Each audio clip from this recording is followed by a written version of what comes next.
आदाब नमस्कार, मैं शाहिद उमर। स्वागत है आप सभी का सियासत टीवी के साउथ इंडिया एक्सप्रेस में। आइए देखते हैं मुख्य समाचार। भारतीय जनता पार्टी ने आगामी जुबली हिल्स उपचुनाव के संदर्भ में बोराबंदा में केंद्रीय मंत्री बंदी संजय कुमार द्वारा संबोधित की जाने वाली सार्वजनिक बैठक की अनुमति रद्द करने की हैदराबाद पुलिस के फैसले की कड़ी निंदा की है। पार्टी ने आरोप लगाया कि यह कदम तेलंगाना में कांग्रेस सरकार द्वारा डाले गए राजनीतिक दबाव को दर्शाता है। भाजपा चुनाव प्रभारी धर्मराव ने पहले कार्यक्रम की अनुमति देने और फिर अचानक रद्द करने के लिए पुलिस की आलोचना की। उन्होंने कहा कि इस तरह के फैसले भाजपा के बढ़ते जन समर्थन के प्रति सरकार की असहिष्णुता को उजागर करते हैं और कांग्रेस पर भगवा पार्टी के अभियान गतिविधियों में बाधा डालने के लिए प्रशासनिक मशीनरी का दुरुपयोग करने का आरोप लगाया। धर्मराव ने कहा कि पुलिस को कानून के अनुसार काम करना चाहिए, न कि कांग्रेस के आदेश के तहत। उन्होंने कहा कि भाजपा शाम को योजना के अनुसार जुबली हिल्स उपचुनाव के लिए बोराबंदा बैठक करेगी। उन्होंने पार्टी कार्यकर्ताओं, नेताओं और समर्थकों से बड़ी संख्या में जुटने और बैठक को सफल बनाने का आह्वान किया। चुनाव आयोग से घटना पर ध्यान देने का आग्रह करते हुए धर्मराव ने मांग की है कि आयोग चुनाव अभियान का स्वतंत्र और निष्पक्ष संचालन सुनिश्चित करे। तेलंगाना भाजपा अध्यक्ष एन रामचंद्र राव ने आज आरोप लगाया कि मुख्यमंत्री ए रेवंत रेड्डी यहां जुबली हिल्स विधानसभा क्षेत्र में 11 नवंबर को होने वाले उपचुनाव में समुदाय के वोट हासिल करने के लिए मुस्लिम तुष्टीकरण में लगे हुए हैं। उन्होंने दावा किया कि रेवंत रेड्डी 20% मुसलमानों के वोटों की खातिर अपने अभियान के दौरान रेवंतुद्दीन बन गए हैं। राव ने एक मीडिया से बात करते हुए कहा कि यह स्पष्ट है कि उनकी पार्टी या वोट बैंक की राजनीति है। वह कहते हैं कि मुसलमानों को कांग्रेस के कारण सम्मान मिलता है। कांग्रेस ने मुसलमानों के लिए सम्मान सुनिश्चित नहीं किया। कांग्रेस मुसलमानों को वोट बैंक मानकर उनके सम्मान को ठेस पहुंचाती है। यह महत्वपूर्ण है कि कांग्रेस मुसलमानों के लिए शिक्षा, चिकित्सा सुविधाएं, आजीविका के अवसर और आवास सुनिश्चित कर रही है या नहीं। उन्होंने आरोप लगाया कि बीआरएस भी उन्हीं नीतियों का पालन कर रही है और दोनों पार्टियां मुसलमानों के 20% वोटों की खातिर 80% हिंदुओं की अनदेखी कर रही है।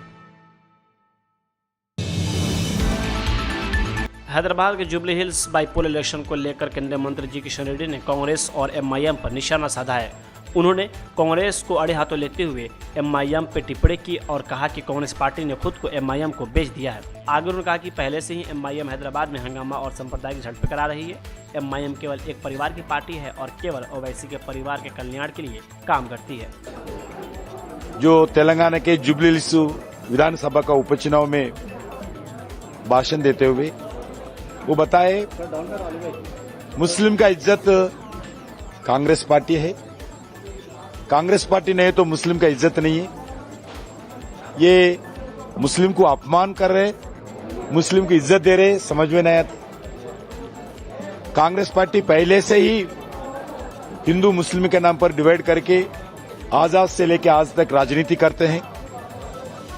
बिल्कुल ये गलत है।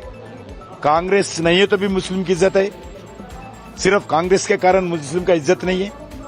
बिल्कुल ये मैं मुस्लिम का अपमान कर रहे कांग्रेस पार्टी। दूसरा, मैं रेवंत रेड्डी से पूछना चाहता हूं, हिंदूज का इज्जत के लिए आप कोई चर्चा नहीं है, क्रिश्चियन के इज्जत के लिए कोई चर्चा नहीं करते, सिर्फ मुस्लिम का इज्जत के लिए बात करते हैं। मुस्लिम के ही कारण अब कांग्रेस का चल रहा है ऐसा समझते हैं। उनका कोई मेजॉरिटी जनता का वोट नहीं चाहिए, हिंदुओं का वोट नहीं चाहिए, क्रिश्चियन का वोट नहीं चाहिए, सिर्फ मुस्लिम का चाहिए। बिल्कुल जिधर जाते हैं हिंदूज के जगह हिंदूज बात करते हैं, मुस्लिम के जगह मुस्लिम बात करते हैं। Divide and rule policy, appeasement policy ये कांग्रेस पार्टी चला रहे। बिल्कुल इस चुनाव में भारतीय जनता पार्टी प्रत्याशी भी है। मैं आम जनता से अनुरोध करना चाहता हूं, इस चुनाव में कांग्रेस पार्टी को हराना चाहिए। कांग्रेस पार्टी बिल्कुल एमआईएम से मिलकर आज चुनाव लड़ रहे। एमआईएम का एमएलए एक म्युनिसिपल डिवीजन में आकर बैठे हैं, असदुद्दीन ओवैसी प्रचार कर रहे। बिल्कुल Congress. Jubilee hills bypoll election में कांग्रेस पार्टी से उम्मीदवार नवीन यादव ने बीआरएस और बीजेपी पर निशाना साधते हुए अपनी कैंपेनिंग की। उन्होंने कहा कि जुबली हिल्स में बीआरएस थी, यही सबसे बड़ी दुर्भाग्यपूर्ण की बात है और कांग्रेस हुकूमत के आने के बाद से यहाँ पे लगातार विकास होगा। आगे उन्होंने ये भी कहा, हमें सभी तरफ से पॉजिटिव रिस्पॉन्स मिल रहे हैं। जिधर भी बस्तियों में जनता बहुत पॉजिटिव है कांग्रेस की हुकूमत पर। कांग्रेस को वोट देने को चलते जाओ।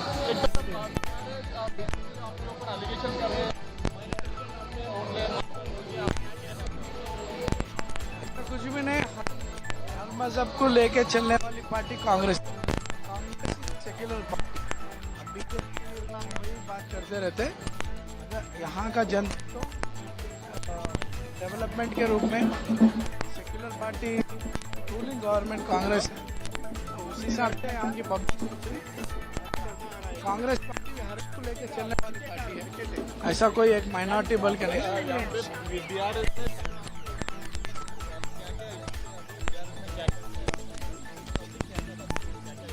जब हुकूमत बीआरएस की वही बहुत बड़ा प्रॉब्लम था इस जुबली हिल्स में। That was the biggest problem in jubilee hills. BRS ruling करते खुद यहाँ जुबली हिल्स में। आज हर जगह गवर्नमेंट हर प्रॉब्लम सॉल्व कर लेते आ रही है पिछले 3 महीने से। And most of the problems hundreds of crores have been sanctioned in couple of months. Development activity हो रहा है हर जगह, पब्लिक में एक भरोसा आया। और अपार्ट फ्रॉम डेवलपमेंट बीजेपी के प्रदेश अध्यक्ष बीवाई विजेंद्र ने गन्ना किसानों के आंदोलन में शामिल होकर मुदलगी के पास गुरलापुर क्रॉस पर किसानों के साथ सड़क पर ही रात बिताई। इसी दौरान उन्होंने अपना 50वां जन्मदिन भी किसानों के बीच मनाया। जन्मदिन की बधाई देने के लिए जब केंद्रीय गृह मंत्री अमित शाह का फोन आया तो विजेंद्र ने उन्हें बताया कि वे किसानों के बीच ही अपना जन्मदिन मना रहे हैं। विजेंद्र ने कहा कि किसानों की 3,500 प्रति टन गन्ना मूल्य की मांग पूरी तरह जायज़ है और मिलों की तरफ से दिया जा रहा है 3,200 का दाम अस्वीकार्य है। उन्होंने ऐलान किया कि जब तक राज्य सरकार 3,500 प्रति टन का न्यूनतम समर्थन मूल्य यानी MSP घोषित नहीं करती है और किसानों की बाकी सभी मांगें पूरी नहीं करती है तब तक वे आंदोलन स्थल नहीं छोड़ेंगे। वहीं इसके बाद वे KLASF अस्पताल पहुंचे जहां उन्होंने उस किसान इलाका गुनादल से मुलाकात की जिसने सांसद जगदीश शेट्टर के सामने कीटनाशक पी लिया था।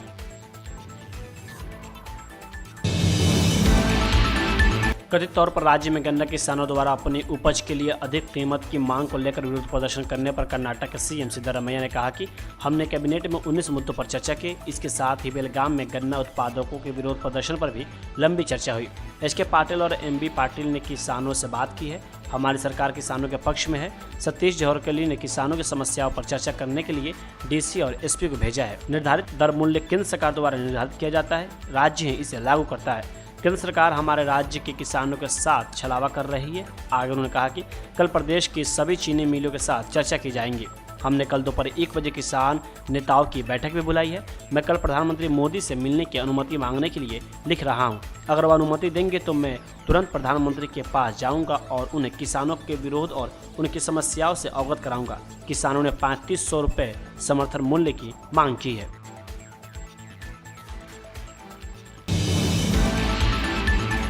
केंद्रीय मंत्री प्रहलाद जोशी ने आज कहा कि लघु उद्योग भारती ने सफल लघु उद्योग के लिए अपने उत्पादों को प्रदर्शित करने के लिए एक मंच तैयार कर लिया है। यह आयोजन इतना प्रतिष्ठित हो गया है कि इसमें भाग लेना भारत और दुनिया भर के छोटे उद्योगों के लिए सम्मान माना जाता है। आगे उन्होंने कहा कि इसमें 429 से अधिक उद्योगों ने भाग लिया और कई स्टार्टअप भी अपने उत्पादों का प्रदर्शन करने के लिए यहाँ हैं। लघु उद्योग भारती और IMS इंडिया मैन्युफैक्चरिंग शो एक प्लेटफॉर्म क्रिएट किया है। तो सक्सेसफुल स्मॉल इंडस्ट्री वाले को अपने प्रोडक्ट दिखाने के लिए अपने प्रोडक्ट मार्केट करने के लिए ये 7th एडिशन है। फिर 14 वर्ष हो गया ये शुरू होके और धीरे धीरे ये इवेंट ऐसे बन गया है कि इसमें पार्टिसिपेट करना एक प्रेस्टीज बन गया है जो स्मॉल इंडस्ट्री और भारत के और दुनिया के इंडस्ट्री है।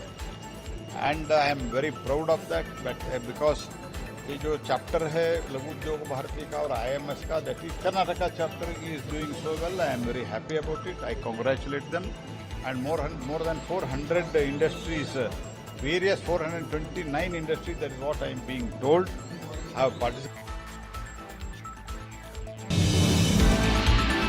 DRDO के अध्यक्ष डॉक्टर समीर V कामत ने कहा कि DRDO की भूमिका स्वदेशी सिस्टम विकसित करने में थी। ब्रह्मोस, आकाश सिस्टम और एंटी ड्रोन सिस्टम जैसे सिस्टम ऑपरेशन में अच्छा प्रदर्शन देते हैं। तो DRDO की मेन भूमिका थी कि जो इंडिजिनस सिस्टम्स यूज़ किए हैं हमारे सर्विसेज में वो DRDO के डेवलप सिस्टम्स हैं। फाइनली उसकी मैन्युफैक्चरिंग तो इंडस्ट्री करती है बट उसका डिज़ाइन एंड डेवलपमेंट DRDO ने किया है। जैसे ब्रह्मोस सिस्टम यूज़ हुआ, आकाश सिस्टम यूज़ हुआ, MRSAM सिस्टम यूज़ हुआ, D4 जो एंटी ड्रोन सिस्टम है वो यूज़ हुआ, हमारा AEWNC Mark 1 सिस्टम यूज़ हुआ। तो हमारे जो डिज़ाइन एंड डेवलपमेंट सिस्टम्स जो DRDO ने डेवलप किए थे वो काफ़ी सिस्टम्स बहुत अच्छा परफॉर्मेंस उन्होंने दिया इस ऑपरेशन। सर, DRDO की जो क्षमता है उसको बार बार बढ़ाने की बातें की जा रही है। DRDO अपने आप में बहुत सारा इम्प्रूवमेंट भी किया। एक्सपोर्ट की तरफ आपका किस तरह का जो सोच लगा रहे हैं सर? देखिए, अभी रक्षा मंत्री ने हम लोग को हम सब लोगों को एक टारगेट रखा है कि 2029 तक 50,000 करोड़ एक्सपोर्ट होना चाहिए।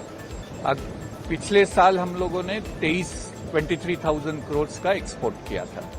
तो हम लोग अभी हमारे इंडस्ट्री पार्टनर्स के साथ काम कर रहे हैं कि हमारे प्रोडक्ट्स कैसे उसको एक्सपोर्ट में बढ़ावा मिले। मुझे बहुत खुशी है बताने के लिए कि अभी काफ़ी ऑपरेशन सिंदूर के बाद काफ़ी एक्सपोर्ट के लिए इंटरेस्ट आ रहा है हमारे सिस्टम। कोई एक्सपर्ट मैन्युफैक्चरिंग कंट्रीज है जैसे सर फ्रांस?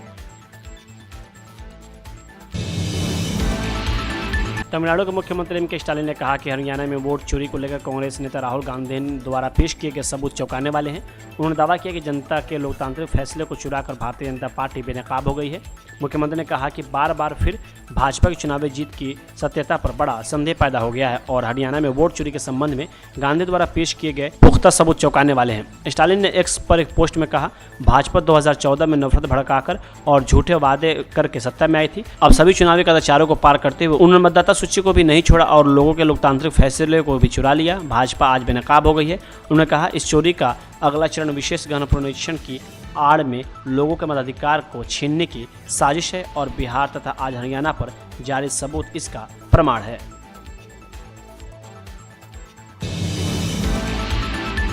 IMD के अनुसार राज्य के आंतरिक क्षेत्रों में मौजूदा वायुमंडलीय परिसंचरण के कारण तमिलनाडु में 11 नवंबर तक व्यापक वर्षा होने की संभावना है।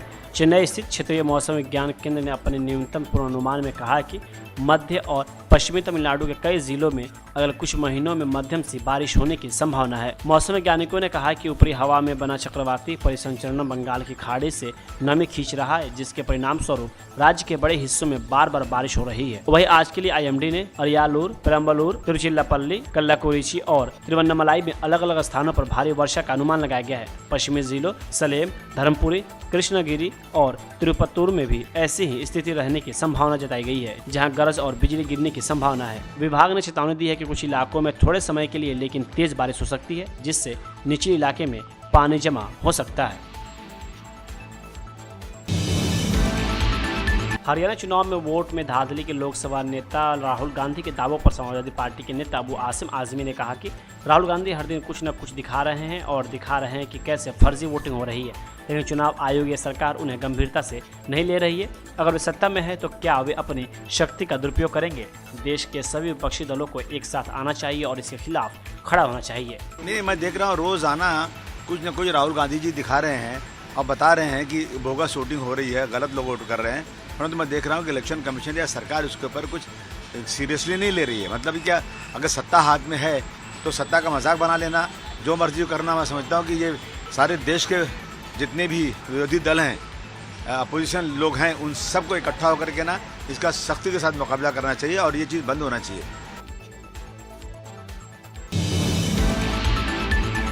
साउथ इंडिया एक्सप्रेस यही होता है समाप्त। मुझे दे अब इजाज़त। बाकी खबरों के लिए बने रहें सियासत टीवी के साथ।